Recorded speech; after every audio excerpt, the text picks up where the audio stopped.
நிறைய பேர் கேட்குறது, நான் வந்து நல்ல பெரிய ஆளாக வரேன் சார், அப்புறம் திரும்ப அங்கே வந்துடுது அப்படின்னு.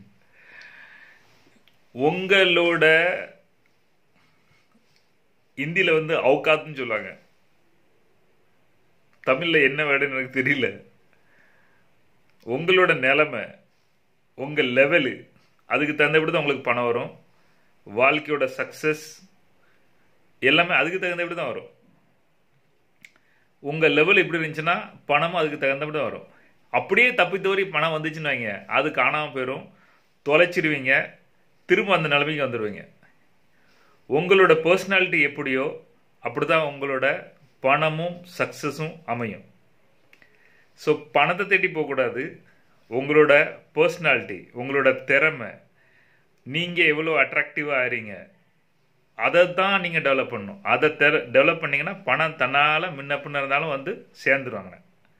தெரியுமில்ல, அந்த ஈக்குவலேட்டரில் வந்து கரெக்டாக வந்து நிற்கும். அது எங்கே நிற்குன்னா அதுதான் உங்கள் நிலமைன்னு அர்த்தம்.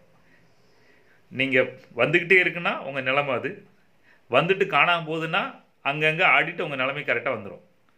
ஸோ உங்கள் நிலைமையும் உங்கள் திறமையும் உங்கள் பர்சனாலிட்டியை தான் கூட்டணுமே தவிர பணத்தை தேடி விடக்கூடாது.